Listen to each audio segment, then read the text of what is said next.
Welcome back to another episode of Rebuilding Portsmouth. Now, in the last episode, we had a bit of a poor month. I mean, there was a couple of good wins. There was the away win at Chelsea, which was phenomenal, and there was obviously the 1-0 win over Newcastle, but we just aren't scoring enough goals.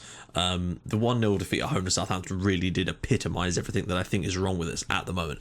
Now, I'm putting that down to mainly the fact that we just have so many players injured, and unfortunately this month that's actually got even worse, would you believe? Like, today things will be slightly better, but we've had a game this month where I could barely field any first team players, and my bench was ridiculous.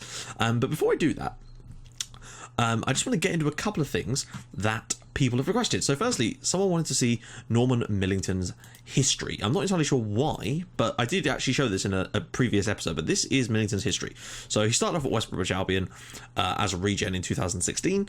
He then went and did a season on loan at Aberdeen in the Scottish Premiership and scored 13 goals there, and then of course came back to West Brom. Only got 5, interestingly, in 25 games for them in the Championship that year. Then he signed for Portsmouth for us for £8.25 million, 16 goals last season, and this year he already has 17 in the league. And of course, that is just his normal stats. Obviously, he has more goals than that. He's got 21 overall, and last year he got 16. Okay, so there you go. That is Norman Millington. At the moment, I think he's worth more than that already, though. He's worth, £11 million now. So definitely, and he's still only 21, and he is now a full England international, as is Robert Gray, who won his first cap this month. So I think he actually did play. Yep, he did. The 19-year-old defender actually won his first cap for England. To be fair, 17 heading, 17 marking, 15 tackling. Pretty decent. It's just that jumping reach and his height that let him down a little bit. But there is obviously that capacity to train him as a sort of midfielder kind of. I wonder if we could maybe train him as a ball-winning midfielder. In fact, look at those. Apart from his teamwork, he'd be half decent as a ball winning midfielder. I might. What else is he good for? Heading? No, his heading is good, but he's short. So, roaming playmaker perhaps? No, he doesn't have the technical stats for that for me. I mean, look at that, finishing is 3. So, to me, it should be a defensive ball winning midfielder kind of system. That for me would be an interesting one to train him for. In fact, I'm going to just start that now. Change focus, individual role. Oops. In fact, firstly, I'm going to train him, make sure he's actually natural as a centre midfielder. Just because I just feel that like he might get more game time there. Because we do have David Francois coming through, and I might be interested to train this guy as a midfielder, or maybe even as a defensive midfielder. I don't know whether he's ineffectual as a DM, but for me, he has all the capabilities to be a decent DM.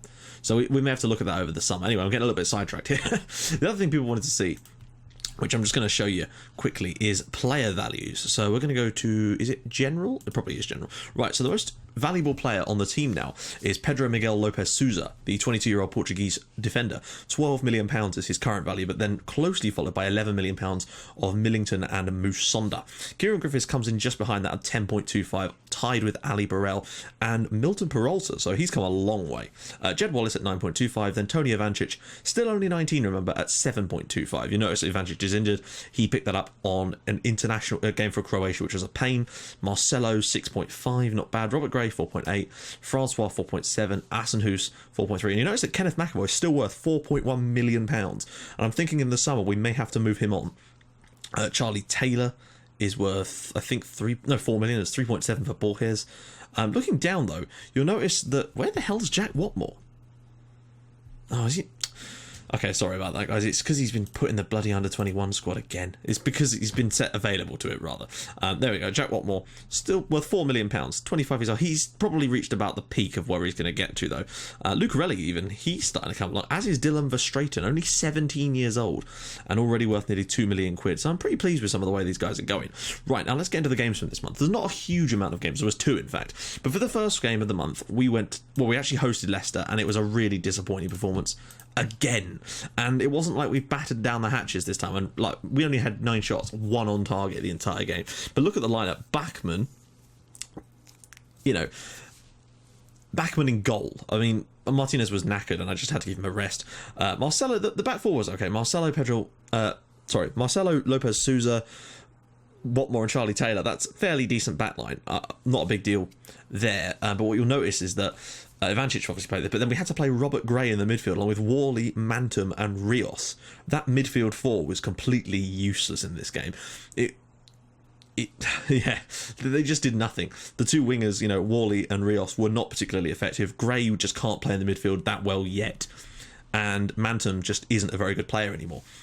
But that's how bare bones we were down to. Millington did manage to start. Thank God he's not got injured this season. That's all I can say. When you look at the bench, Saiku got on the bench for this one.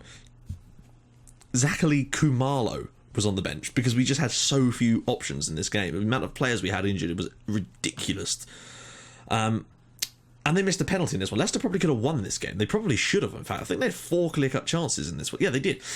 They probably should have beaten us, and that would have been woeful. At least we got a point. We're just creeping points. In our next game, we did actually have a slightly better performance. It was away at Arsenal, and fact is, we still got absolutely battered by them, but at least we were able to field a slightly stronger team in this game, and that's kind of the key for me here, was the fact that, as you can see, we were able to field Musonda and Wallace in this game. Assenhus did still have to play in the midfield, though. So it wasn't perfect. So it was a slightly stronger team, but it was nothing. It certainly wasn't strong by our standards. This game glitched out a little bit, and it meant that I actually missed both the goals. So this is the first time I'm going to see them. It just wouldn't show me them for some reason. It glitched past both of them. Really, really odd. And then there was an offside decision that it glitched past as well. So basically, I know that it was Jed Wallace, and I know that it was something to do with the back post, I think, because that's what I saw on the commentary. But I'm kind of curious to see this myself, actually.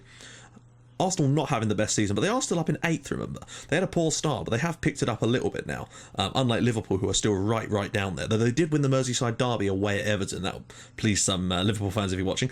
Millington ran wide with the ball and just kept on running. Dropped it across.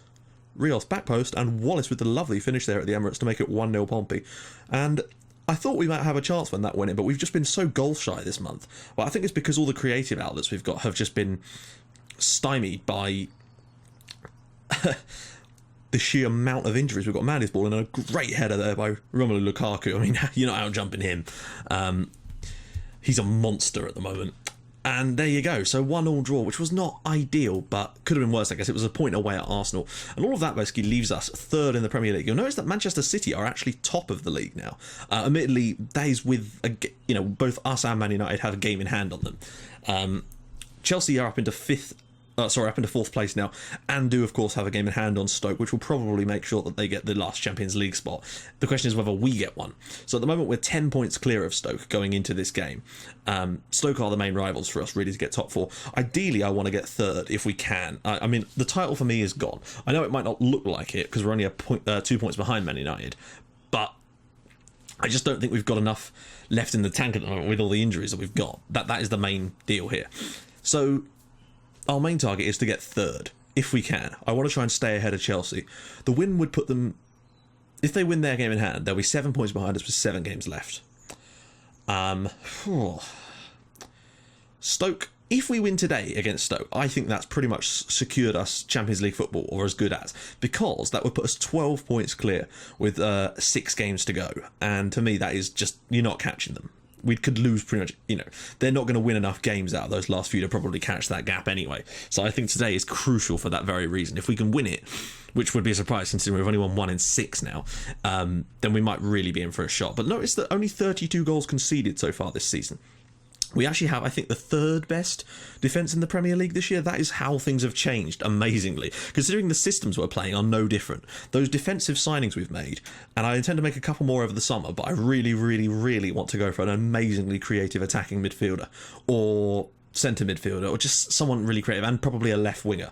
Like, we're talking 15-20 million pounds worth, because we're going to get the profit we're making is nearly 100 million this year, and with Champions League on top of that, I can see our transfer budget being in excess of like 30-40 million quid this year. That's genuinely the way it is.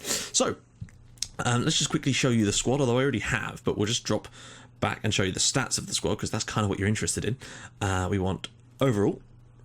So goals, Millington of course has 21, Burrell has 12. Burrell is nearly back again. I don't know if he'll start or play today, but he is back. Let me just turn off the under 21 squad there. Assists, 14 for Charlie Musonda is pretty damn impressive, I have to say.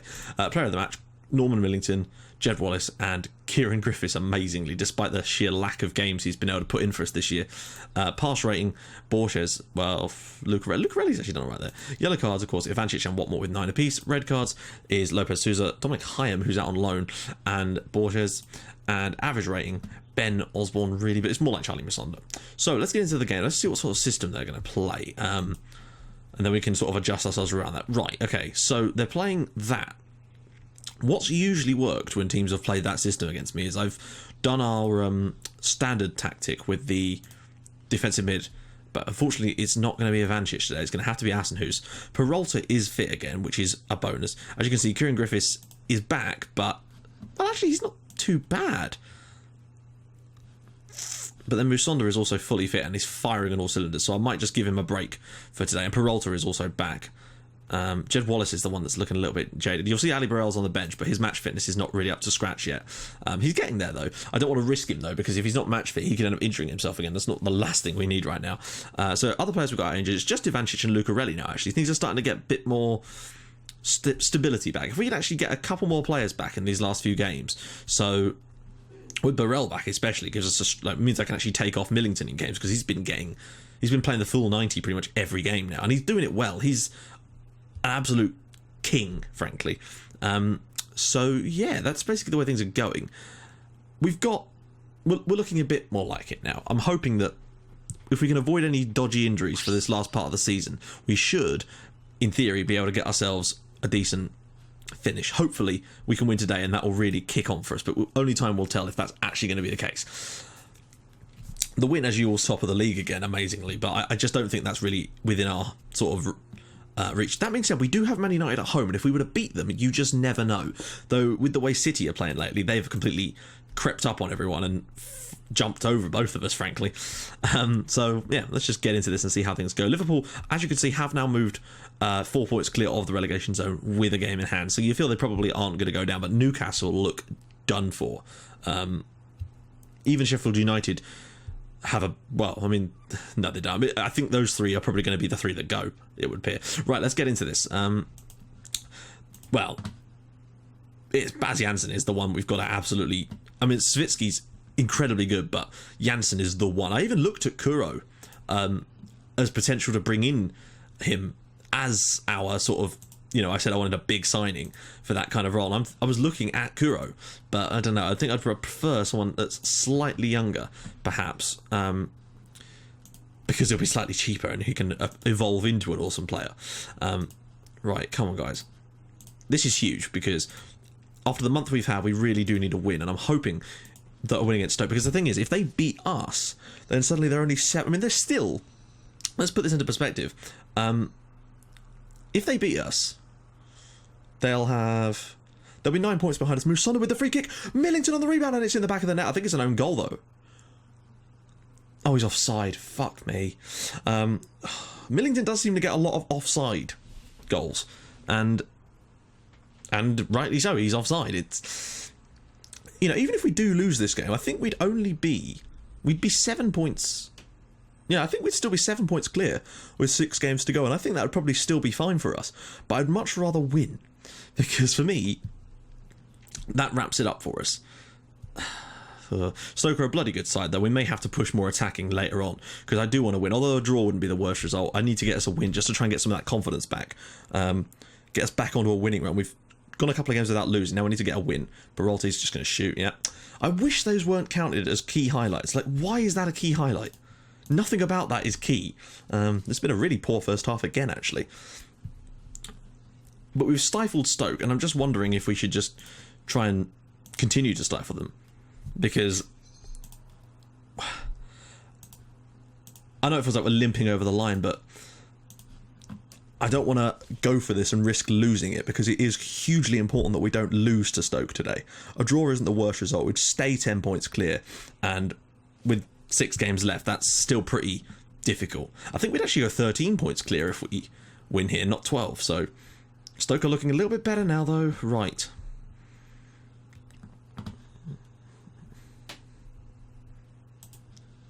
Right, I'll tell you what I'm going to do. I'm going to go to our... Whoa. going to go to that system. We're going to bring on Kieran Griffiths to play him as the ball-winning midfielder. I know people say that he's not there, but the fact is, this system right now needs to work, and he needs to play well in it. And he can play this role. This is actually his natural position. I just retrained him to be that attacking mid. Just hoping that we can come up with something. Stoke have... I mean, in fact, there's been one shot on target in the entire in the 70 minutes of the game so far. I mean, that gives you any idea of how poor it's actually... Oh, my God. Come on now. We just cannot seem to get anything going in these games anymore. Jose, oh, come on. Oh, thank God for that. Babic just put it around the corner. But this is what I mean. We just look completely toothless in some of these games now, and I have no idea what's changed. Like, we play 3 rotating tactics now, so it's not like people can just predict us as easily as they could before. So I really don't know what more you can do in these sort of games. Oh, come on, come on, come on. Oh, no. For fuck's sake. I don't know what's changed, guys. I'm sorry. We've literally nothing... We've even got the players back now, and it's just...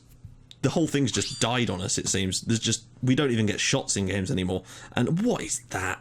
I mean, Jansen's a very, very good player, make no mistake about it, but, I mean, what are we doing? This has been a constant theme this month, just the woeful play at home, and it's distressing me because I don't know what to do about it. It's... Oh, I don't believe it. We're going to lose again. That is a crucial defeat that I really, really did not want. Oh, fuck's sake. Like, it's really disappointing because we played such a good season and now we've just started playing like shit for no apparent reason. I suppose that's the momentum of the game, but really? It doesn't swing that hard. We shouldn't have been winning all those games either, really, for me. But, we've just gone from being able to beat anyone to suddenly being able to barely get a shot on target in a game, and I don't understand how that's even possible.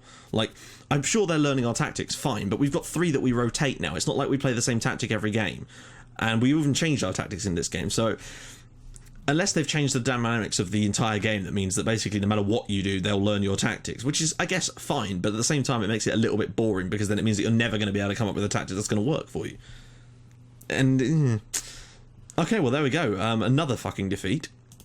So just the 1 win in the last 7 now, which is starting to get a little bit worrying now. That pretty much is our title. Chance is gone. The problem is Stoke are now 7 points behind with 6 games left. Their goal difference is worse. Not by much, though. And we really do need to pick up some wins now. We've got some winnable games this month, and we need to go and fucking win them. I'm sorry, but we do. And Chelsea now have 2 games in hand. And that's the thing. They can go to within 4 points of us, and I really do want 3rd place. I absolutely want 3rd place, because if we don't get 3rd place, we're going to end up in a Champions League playoff against someone huge, and there's no guarantee we'll be able to beat them, so I want to make sure that we get enough points in these last couple of games to get ourselves over the line, so to speak. That is so disappointing. But there we go, guys. So let's see what we're going to be doing in the next episode. We're going to be doing... Well, I mean... Should I bundle the whole lot together? I'm wondering if I should or not.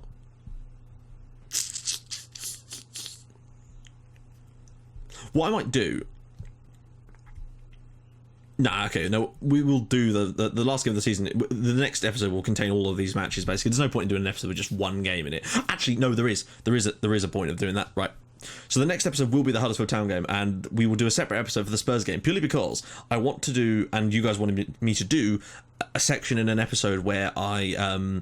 did a Where Are They Now thing where we went back and looked at players, so please feel free to drop in the description of this video anyone you want to see specifically, but of course I will go back and look for pretty much everyone I can, so we'll do a massive section in that and a squad report in that episode. So yeah, we will be doing the Huddersfield Town game in the next episode, and then the Spurs game, the last day of the season, will be in that one. So if you like what you're seeing, which I doubt you have, really, I mean, I haven't, fucking awful, then please feel free to drop a like on the video, and if you'd like to even more than that, please feel free to subscribe to our channel for more Portsmouth and Red Star Belgrade in your inbox every single day at 5:30 and 8 o'clock, and I will see you guys in the next episode for the Huddersfield game. Hope to God we're in a better position when it comes to that one. Bye-bye.